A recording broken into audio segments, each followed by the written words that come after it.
What is up, ladies and gents? It is your friendly neighborhood BJJ podcaster, RAF ESPARZA, coming to you live with another installment of The Bullpen, a joint venture between Inside BJJ and the Grappling Hour. How you doing this fine Friday? I hope well. Can you guys believe it? The PGF is almost starting. What do I mean by that? Next week, they will have a media day, and that, I know, you will start to find out more and more who are the people who are going to be on this year's PGF. And don't ask us. It's a mix of we don't know, and we actually tell them not to tell us anything. Because if they do, then we are technically lying to you. I know very little, but I think if you watch the show enough, you know that.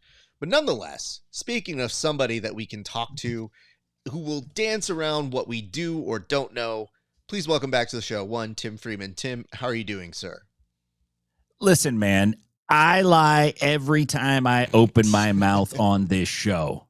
The problem is I also tell the truth at the same time, so it's very difficult for you to understand what in the hell I'm getting at. But Media Day's coming up. Also, big shout out, happy birthday to the commish, Brandon McCaffrin. Turns 59 years old today. He's almost made it, getting close to retirement, but happy birthday to him. Dude, I'm stoked to be here. A bunch of stuff happened. I told you guys last week there was some shit going down. I don't know if you believe me or not, but some things went down, and I can't wait to chat about it, man. I'm glad you put it like that because, okay, things be happening. That's true. Tim basically telling you, he's like, every time a check cashes, I lie. Like, that's a beautiful statement, by the way. 3, you're right when you say that things happened, and I'm glad you addressed that, but you did bypass the ability for me to say happy birthday to Brandon McCaffrin. So the camera was only on you. So if they clipped that, it would just be Tim Freeman of no association to the bullpen wishes Brandon McCaffrin, the commissioner of the PGF that puts on this shindig as a pre and post show. Yeah, you know, he says hello, but Raf's, he's around. So thank you for that. I did realize that was very well done. I'm sorry. It's okay. Apologies. It was just, I ate the whole sandwich in one bite. I'm sorry. You really did. Like, you offered me, like, the last bite. Like, did you want some? And I go, oh, no, you've already eaten it at this point. We're good. Anyway, nonetheless, B-Mac, happy 59th birthday. You do not look that age. It is remarkable what plastic surgery has done.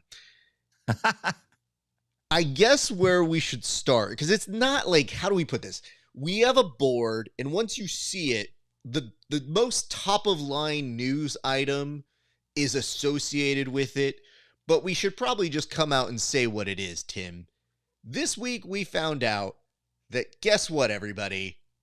The thing that probably we thought was blown out of proportion was. And it was designed to get us interested in a partnership. So, just from your own thoughts here, now that we have kind of an official word that says it was designed to break a frame to get some attention, and that there is a likely partnership between Craig and Flow Grappling, what are your initial thoughts of this, Tim? Yeah, it makes sense. Not a surprise to guys like us. We are in the know. We've always been in the know since the beginning. Since we started podcasting, we knew what was up. But, you know, there's always speculation on the internet. It is always kind of hard to understand. And Flow didn't come out and make an official statement. They were just kind of dropping some hints, smashing a picture on a wall. Usually, you know, unless you've gone mad, that's typically something you're doing to put online for a purpose. So that wasn't a huge shock. But a couple things kind of fell out of that followed up right after that I thought was interesting too. So, you know, kudos to them, because I think it worked. And you alluded to this last week. You said, like, whatever they're doing, they got attention, right? And then boom. So let's see if they can capitalize on it. I mean, we knew him being even invited to the Flow office was going to be some kind of thing. This is where I now have questions. Craig says that Flow is partnered with them. So the new question is, does CJI air on Flow Grappling's YouTube for free, or their service for free? Or is it like another area or thing that people can do? So we're going to get to the board here in just a second and kind of answer your questions. But I do believe that starts us off into what is happening this week. So bear with us here, people. We're going to take you now to the board where we'll get into discussions about the topics that you want to talk about. But first and foremost, this whole idea that, yes, we did see something a little bit interesting happening with Craig's association with Flow Grappling. But even bigger news was the fact that this week, Craig Jones alluded to the fact in an interview with Alex Wendling that he has come to good terms with Mo Jassim. And, like, you wouldn't think that would be the case. But, Tim, when you found out that Mo and Craig were best buddies again, what was that initial reaction that you had? You know, and I apologize for freezing there. My mother-in-law's out, and she's just like hogging up all the bandwidth, watching novellas and just running the place, man. I love my mother-in-law. Super stoked she's out. I was kind of surprised by this. I actually didn't see this coming, and I think this is an unintended consequence of the potential ruffled feathers that took place afterwards. And I'm not going to name names, but some names were, you know, not super happy about it. And word travels in the jiu-jitsu world. And as a result of that, I think there was some kind of connection that was reestablished between Craig and Mo. And they were like, yeah, man, we're cool. Back on again. So, you know, this is like jiu-jitsu's, you know, most most famous couple at this point. These guys, this is our Brad, or I'm sorry, our Ben and Jennifer. Like, this is it. This is who we got. We got Mo Jassim and Craig Jones. And I'll take it.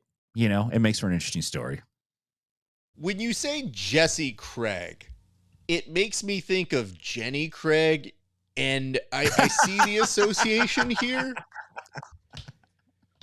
But I have to say, my favorite thing about that era was we here were committed to giving you our takes, no matter what. But I always, in the back of my mind, know they could very well make up. Even Craig going as far as to say he's fine with Seth. The weird part is, I feel like they will not have short memories. Like, celebrities or influencers can always forgive each other because there's always business to be had. But I feel like some people in the comment section, maybe even us, I don't know. Who knows? People can't have paper-thin egos here in jiu-jitsu. Maybe they won't forget those things. Because what's fascinating is, I don't think anybody in the comment section said half as incendiary of things as Craig Jones. And yet all is forgiven. So it just goes to show that sometimes when you go to bat for people like that, I mean, they're probably going to be friends in the end. You never know.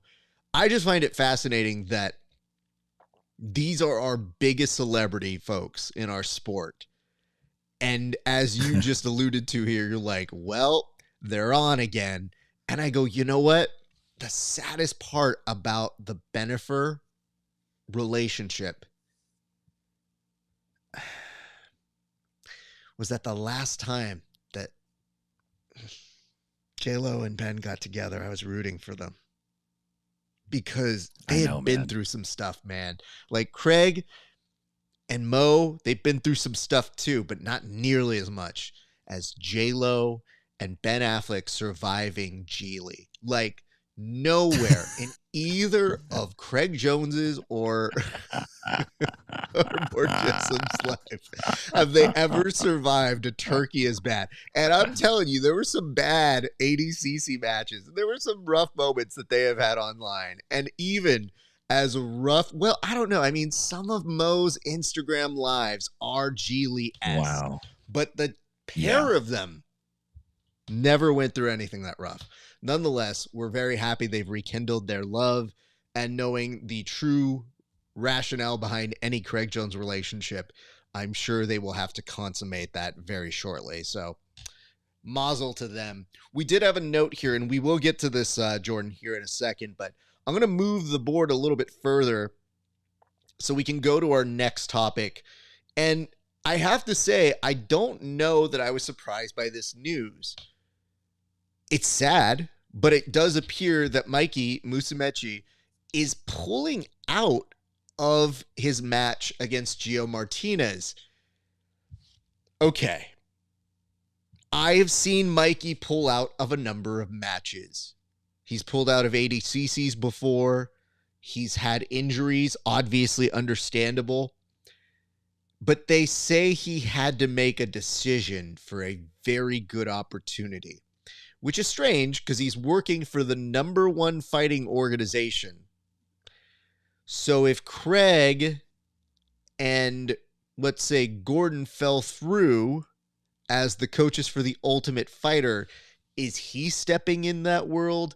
Like, what is happening here on the Ultimate Grappler-esque opportunity? Is he becoming a coach because he's seen what success Craig has had? I mean, for multiple people now in the UFC. Like, what is the excuse here? So first, I want your take, and then the challenge here for both of us is to come up with the most absurd reason why Mikey had to drop out. Well, Mikey Musumeci is joining the Hall of Fame for legendary Italian dropouts with Louis Piccoli there from Fast Times at Ridgemont High. The great Sean Penn hasn't aged super well, but hats off to you, buddy. Mikey Musumeci dropping out, not a surprise. It's just kind of odd because he's, the information we have available from him is typical Mikey stuff. And if you really look at what he's saying I had to drop out of FPI, which is owned by the UFC, to do something really big for the UFC. I had to make a really hard decision on what I wanted to do. What did he have, like Dana White on one side and Stephen Tecchi from Fight Pass on the other? And they're like, "Nah, come with us, Mikey." And Dana's like, "Oh, Steven's a bum, man. Look, I got $8 billion. Like, it doesn't make sense." Probably what I think happened is I would be willing to bet Craig was never in negotiation with the UFC. I bet when he did all that on social media, it was a fake. It was a head fake that he was just doing for whatever reason. Maybe he was trying to leverage some kind of relationship with Flo. I don't know. I think Mikey and Gordon was always on. Probably more likely is the timetable got moved up for the reality show for whatever reason. I don't know what the reason is, but the timetable probably got moved up, and then it was like, "Hey, Mikey, you can't do this match against Gio." Right? So he bailed out on it. Not super shocked. I did want to see that match. But like, how? Yeah.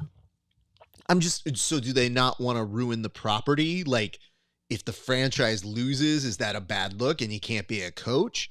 Because to me, production guy, very good at this stuff. I don't know a lot, but I know enough. That is one day of grappling. Not multiple days. It's one day of grappling in production time. He could even get a half day. Miss the production meeting. Just show up an hour before your match. Legitimate baffled, Tim, because I take Craig at his word when he said he was just throwing his name in there to cause some more ruckus. Because in that interview with Alex, he's like, "Yeah, I mean, I saw who they had in mind, or I heard through the grapevine, and I said, what about me? Wouldn't that be the show?" And you'd think, well, they're already committed to that. Okay, great. So then Mikey has this opportunity. They know production dates are kind of in the air. They maybe move things up so that they can launch it at an opportune time, maybe around big events in jiu-jitsu. Having said all that, why did we book this match? Because I had to convince myself for Gio that I was interested in this match. I was like, well, I'm just glad Gio gets some shine. Gio's great. That also means he's not on the card now. So not just Mikey getting pulled, Gio's nowhere to be found on that card. So it's a double stab in the heart of making me get excited about a match that I was never asking for. And then telling a close homie of ours, sorry, bud, we're all out of matches here. So see you next time. I don't know. So I think that is the major discretion you take away from this example, which is if you're going to do the due diligence to make us excited about a match that we were not asking for, you kind of owe it to us to make up for it, especially for the homie that doesn't get the match. That's all I'm saying. Yeah, it's very strange. And it's unfortunately for his Mr. Nice Guy as Musamichi is, he's very hard to decipher. Like he never does what he says he's going to do. Anything he says in a post-fight interview, you can bank on him not doing. He absolutely will not do it. Having said that, hold on. Maybe I'm hearing it and you're not wrong. I'm hearing it and you're not wrong. But you know who recently became that person that is kind of a shell shock to me and young Raf? The Rock. Here's why. The Rock shows up a year and a half ago and is like, I'm going to give you that match you've always wanted. Did not get that match. Gave us a different match. Then The Rock says some shit about Cody Rhodes and is kind of furthering a storyline and then gives this, I'll be back. I have to go shoot a movie. No problem, The Rock. Go do your thing. The next time we see The Rock, he's ball busting Cody like, hey, that was some bullshit. Let's drop the storyline. It doesn't matter anymore. Teases the storyline again and then says, I don't need to be there live. Then, just for some extra shits and giggles, tells us all, you know what would be great? To have a WrestleMania in New Orleans. Bye, everybody. Surely that won't change. So The Rock is 0 for 3. And you know what? Super likable. One of the most likable people in the world. But now in the wrestling community, a little awkward. I wonder if the likability and the metaphor works for Mikey, because it's not too far off in terms of, guys, I'm going to do ADCC this year. Just kidding. Guys, I'm going to do CJI this year. You know what? Nah. Guys, I'm definitely doing Fight Pass again. No, I got a better opportunity. And it's like, there's only so many of those better opportunities. So to me, just say I'm not doing it, things changed. Because at this point, I don't know for sure that the Ultimate Grappler is a better opportunity. I wonder about that. And I will be looking very closely to see what the current season of the Chael and DC version of the Ultimate Fighter grab, because if they have a ceiling, we're not going above that. So, yeah. Nervously optimistic, but we shall see. So let's move the board a little bit further here and go to this, which is, speaking of UFC Fight Pass, it turns out that they're taking a page from the Craig Jones Invitational. They are now instituting 3 rounds. Tim, what in the hell are these 3 rounds consisting of? Well, I'm going to tell you that, but before I tell you that, I'm going to tell you what I think is really going on is World War II, Jiu-Jitsu World War II is underway, and we just haven't noticed it. Jiu-Jitsu World War I was CJI Craig Jones versus ADCC Gordon Ryan. And, you know, nobody was exactly the winner. Everybody kind of walked away with some losses. I think Craig probably was the winner, actually. Let's be real. CJI won. They won that war. Now it feels like in some weird way, the UFC with Fight Pass is kind of going back and forth with Craig and possibly Flow Grappling. It's very interesting to see this shake out.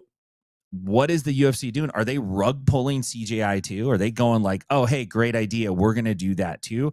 I think it makes sense for Fight Pass to have 3 5-minute rounds, right? They're going to be judged 10-9 or 10-8 if there's, obvious domination, and 10-7 if it's just like completely dominant. So there's not going to be any points per se. The main criteria is going to be initiation of bout ending techniques.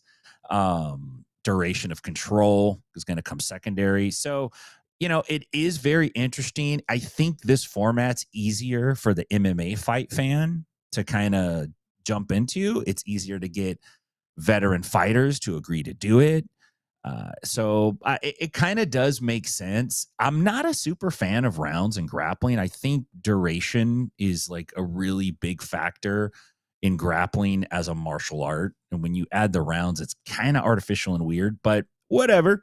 But I think this is more like a shot that's getting put out there. Over the weekend, there was some Ben Kovacs put out a post about UFC kind of allegedly saying they were going to give some money to Guardian and not coming through. So there's some shots being fired, man. There's some weird stuff going on, but yeah, very interested by this change. Yeah, I don't know what to do with the charity stuff, because that obviously, it feels like you always think to yourself, how do you mess with charity? And yet somehow someone will. So don't ever think about that question too hard, because if you're ever wondering like who could do it, I mean, a lot of people could. So there is that. Yeah. You bring up a good point here, which is that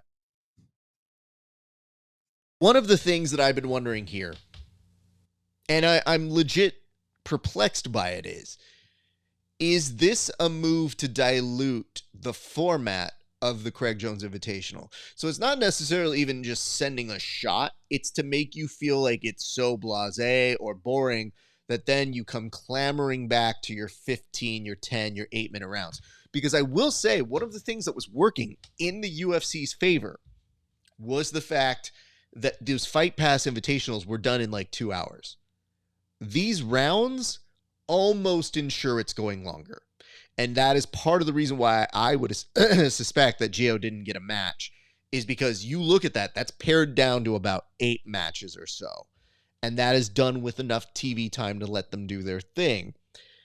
The alleging of charity not paying, who knows? I think you will see a further divide between the UFC and Flow Grappling. It's intriguing that some of these shots are being taken. But I would say, of all the shots you can take, if someone legitimately didn't write the check for a charity, I feel like that one's cut and dry. I don't think we need to pretend like they did or didn't. It's the association that comes with it that could be problematic for a company.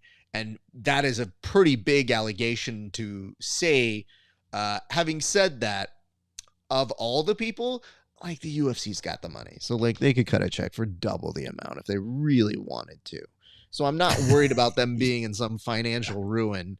It's just a matter of optics and how it looks.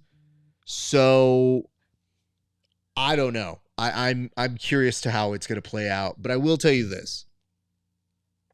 I have one request for people who are doing this. And I just want to make this very clear to all of you who watch. My request is that the UFC doing 3 rounds, if you would, is not a bad thing, because it goes with more of their MMA crowd. But we in grappling, as much as I love us getting to get advice from our coaches and zooming in and hearing that extra little like, oh, this is how we're going to beat them, I'm jealous that we don't get that as much in jiu-jitsu. Some tournaments do it, but very few offer rounds. And we're really trying to listen in to hear what the coaches have to say. But if you really think about who the exciting coaches are in our sport, not super charismatic. You know what I'm saying? Like, they're okay. Like, we love them.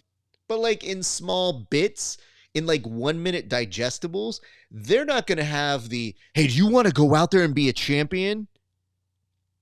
And C-word, then make a shirt about it. Like, that's not going to happen with jiu-jitsu coaches. And if they do, it's going to be very cringe.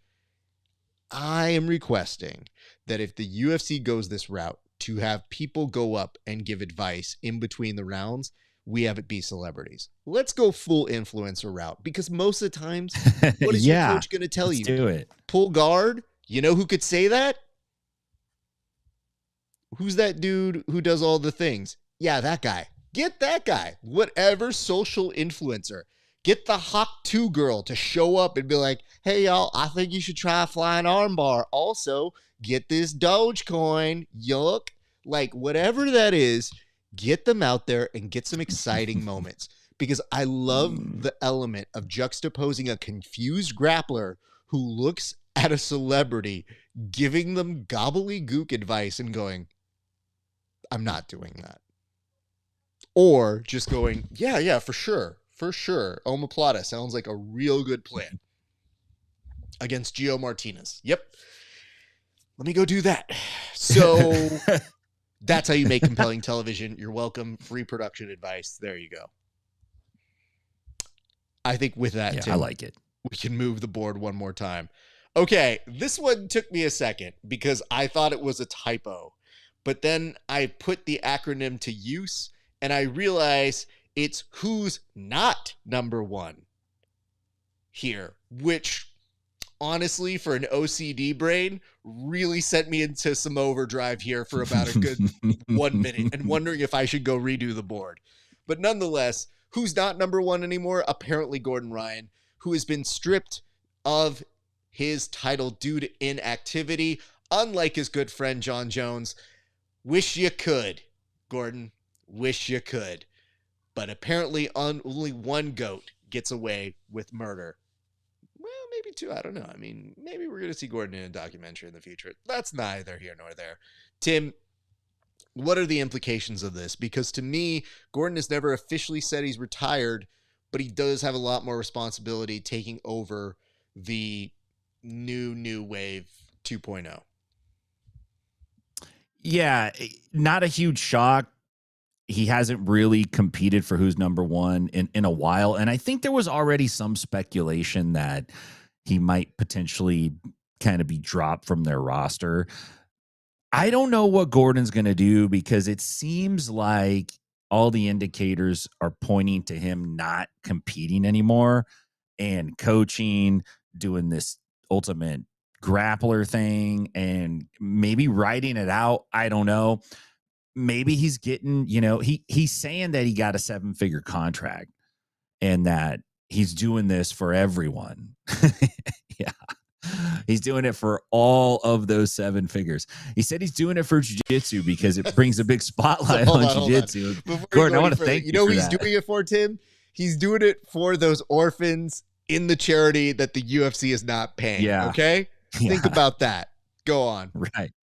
Exactly, my friend. Great point. So I don't know what Gordon's going to do, but who's number one dropped him. They said, look, man, you are no longer number one because you're not competing for us. I think that's a smart move. I think that we're going to see some properties move away from Gordon. You're kind of seeing like a little bit of a codification of a Craig Jones camp again and a Gordon Ryan camp again. And it's interesting that Moju Seam is pulled in Italy and switched sides because I think this right, like he was pretty lined up with Gordon and crew. So I don't know if that makes Jassim a rat or not. Well, I have to find out from Gordon, but not huge news. I don't know what Gordon's going to do. I would like to see Gordon compete again. I'm still going to watch The Ultimate Grappler if they do it. I think it'll be entertaining. But yeah, man. Okay. A lot of things going on, dude. Well, not just that, but then don't forget the fact that this week Gordon also had an altercation, or at least not even an altercation. It is a internet beef with Toehold. Yeah. And then Toehold took the moment to say the king is back. And I thought, was this a very public, like, couple that gets into a fight in front of you that you go out to dinner with and you can't leave and they just fight, and then you go, okay, well, let's take them individually home, and then you find them in the bathroom making out and you go, you know what, you guys, you figure this out, I need to get out of here. I just know that seeing that public spat made me realize, well, he's not going to be done internet fighting, but the transition from competitor to troll is going to be heavy for him because he's going to have so much more time on his hands. Even though he's going to be involved in these properties, the amount of tweeting time that he will have will be incredibly high. So when we talk about these things, Tim, all I think about is, okay, I think it's smart they stripped him of the title.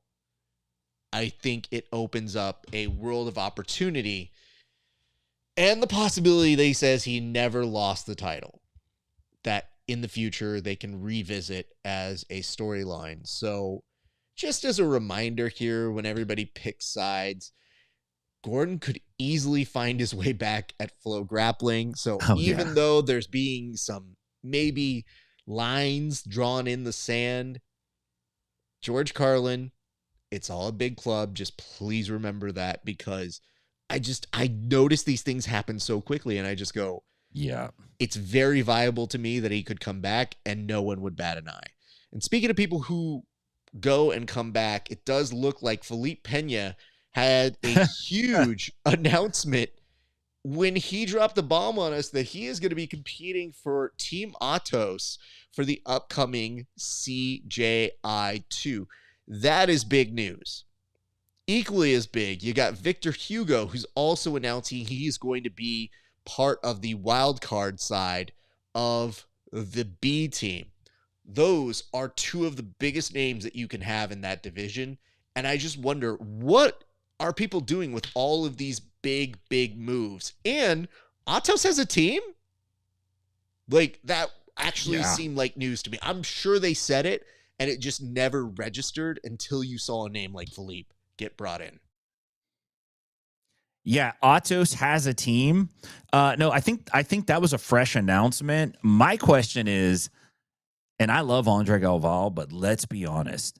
If an IBJJF yellow plastic barrier can't keep him off the mats, there's no way a sloped pit wall is going to stop him. He will be sliding down that thing in a heartbeat when it doesn't go his guy's way.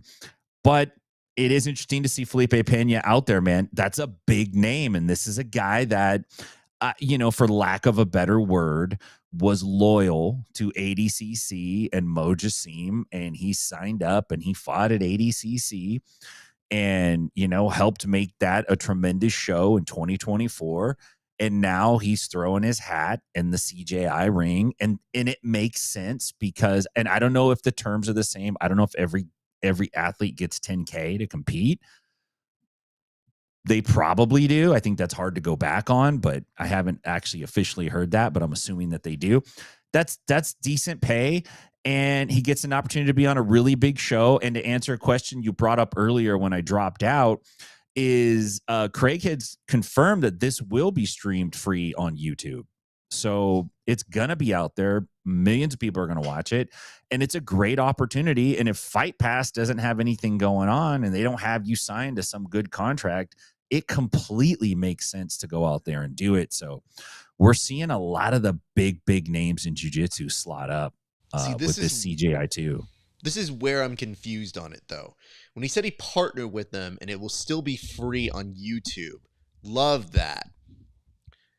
I wonder if, because Flow Grappling, to my knowledge, has a music license, that a partnership with them helps them to not lose money on that side. That could be a possibility. I'm speculating here. I know nothing about any of this. 2, it could be that it is simulcast so that they could expand their net so that it's on B team and that, because it's fairly easy to be across multiple channels, and it might be wild to also see it now start to go on their Facebook or their socials where you just get more eyeballs on it. And I think that casting of a wide net, I had worried if they had reached an apex, and it's hard to top the first hype of something that it had with CJI1, but if they don't top it with this, it's very difficult to come up with a scenario, at least in the grappling world, where they do, unless they partnered with like Fight Pass as well. But Craig already saying he's got new partnerships with ONE FC and he's besties with Tom DeBlas now.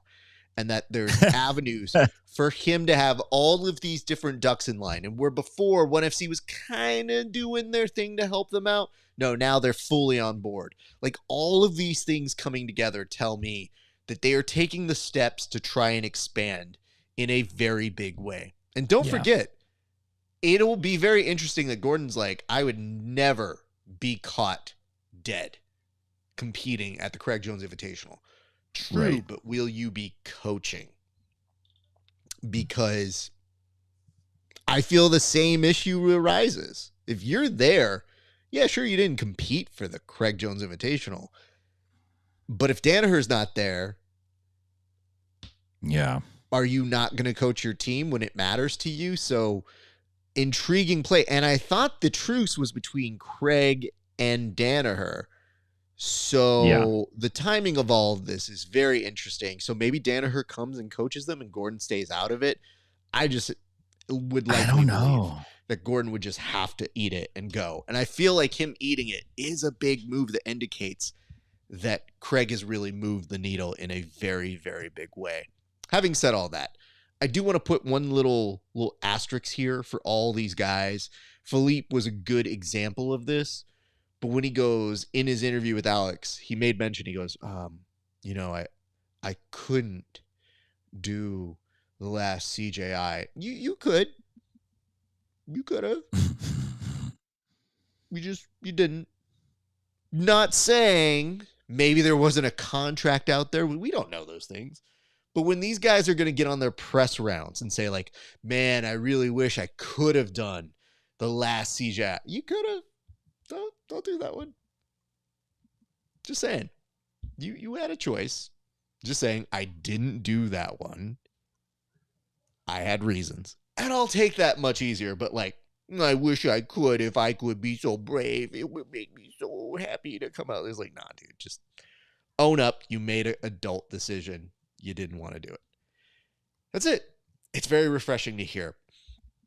Before we move on to this next one, somebody had put up, Jordan Raby had asked us, what team do you think will win CJI? Do you have any early guesses? And keep it very brief because we do need to move on to the next topic here, Tim. I don't know all the teams yet. Honestly, they haven't all shaken out. But my background tells me ATOS will have a hell of a team. New Wave's going to have a great team. B team's going to have a good team. The traditional jiu-jitsu schools, they always field great teams. So don't be surprised if one of those teams wins it. I mean, B team also looks very nice. And it would be something to have, first year Nicky Rod win it, next year B team win it. That would definitely move the needle a lot for them. Not saying they will, but what if they did? We move now to some... Well, let's just put it this way. This was the least surprising news that could have come out of this story. Nate Diaz reportedly got into a brawl, waiting for disbelief to end, and then walked off a Russian version of The Ultimate Fighter. Tim, as the lead correspondent for all things Stockton, what happened? What happened is what I said would happen. It doesn't even surprise me, but it does surprise me. I'm always rooting for these guys, but listen, some people are fighters and they're in character. And even when they're out on the streets popping off and, they're always on video and character, these guys are not those guys. Like, they're just not. They don't take kindly to any kind of behavior that they don't understand, because that gets defaulted to, this is a threat. What you're doing is a threat, and I got to meet that threat with physical contact. They're just those kinds of guys, man. And you see, this has happened time and again. And Jake Shields was quoted talking about it, that it was like staff and potentially one of the fighters from one of the teams that got into it with them. And then the whole Stockton crew packs up, bounces out. They're back. They're back in the 209. They'd rather go back home. They're like, it's nicer back home than Stockton. We want to chill there. Yeah, I know, right? It doesn't surprise me. But then it's like, man, who would sign either of these guys to be in a long-term production schedule? Like, who would do that? That's insane. So it takes a miracle from God to keep both those guys on the show. So you can maybe tell me this, but I was told, and I don't know if the internet is lying to me or not, but I was under the understanding that the person who was involved in the fight on the anti-side of the Diaz camp was the guy that John Jones got on a motorcycle with and like grabbed his ears and had that weird drive away thing that I'm not quite sure exactly what happened there. But of course, it's that dude that you see in there. 2, was this just a ploy to get people more interested in the show, or did they actually stop production? I am hard pressed to believe you spend all that money, you get a big viral moment or a big amount of hubbub, and then play shock the victim card. Oh, Nate Diaz doing that? Ugh, I would have never seen that coming. Watch it this Friday, only on Russia CBS. I don't know what they're called. So I'm confused as to what this is. And in a way, isn't this exactly what you wanted if you got these guys? Like, you got exactly what your money was paying for. Yeah. All right. I mean, nonetheless, you got it. Yeah. You know what it is? It's being surprised. You went to get an oil check, and then they tell you, guess what? Your car is totaled. And you're like, what? And they go, yeah, every single light in your car was on. What did you think was going to happen? Oh, no. Oh, no. I was coming to get an oil check. I'm sorry. Well, I guess here's my money. Like, this is one of those unforeseen things that everybody else here saw. And yet, I think I saw a very short amount of the clip. And then I saw it was from Jake Shields, and I go, I don't want to give him any social media traction, so I'm not going to watch this. I was like, I'm out before it counts. Good. It's not one view. You don't get one view from this guy.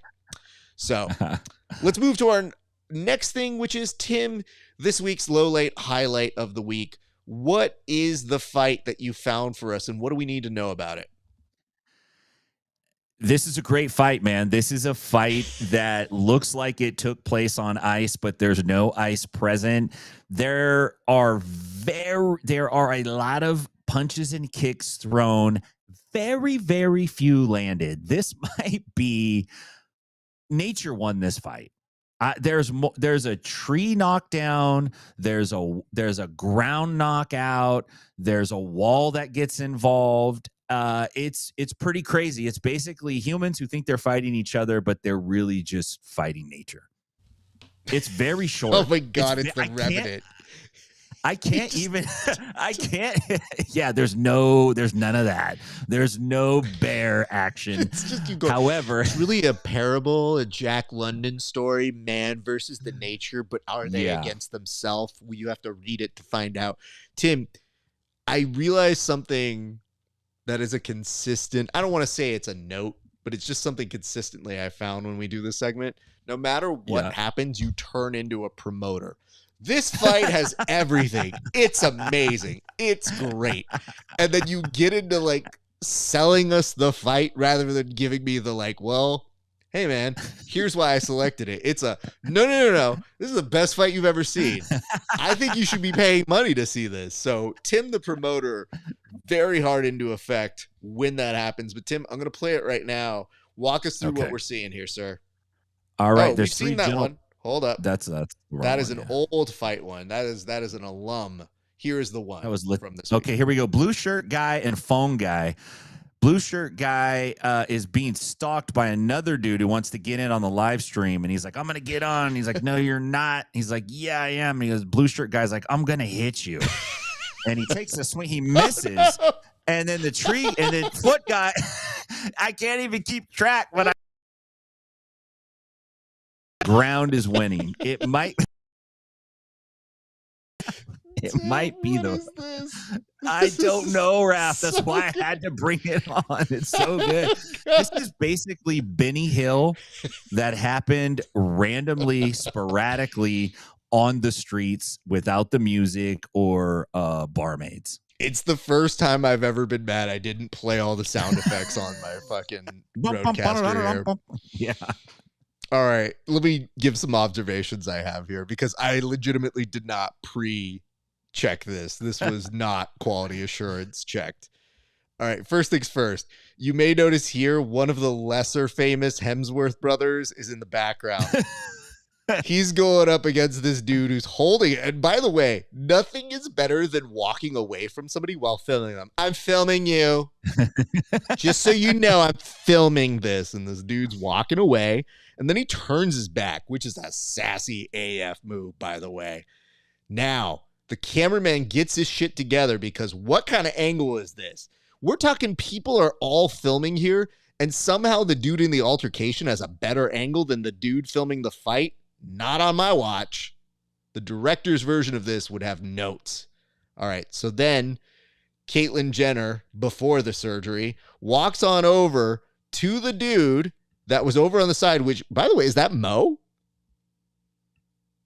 That looks like No, it's definitely Mo. It's Mo Jesson before all of the stuff with him and Craig. And you could tell it's Mo because watch this fall that he does. It is a perfect break fall into the street, and then you got these two things. It was a double kick. It was a double kick. It's so great. My favorite part of this is look at the way he presses him up. And I'll tell you this, dude in the blue shirt is actually, he's not even scared. He's just like, bro, what are you doing? Like, are Raph, we that's fighting? Jeremy Piven. It's Jeremy Piven after some unfortunate Ozempic didn't work. When this dude's pressed up against there, I'll tell you this much. I don't think you're fighting anymore. I think that's a very aggressive pin up against the wall that I'm thinking blue shirt is like, is this dude trying to fuck me? Like, sorry, bro. I'd rather not. And instead, when he goes to make this a violent confrontation, bam! And then, oof, into the tree, which, by the way, I've seen a lot of stunt choreography in my time. Nothing compares to this. Look at this. Look at the right hand with the right foot.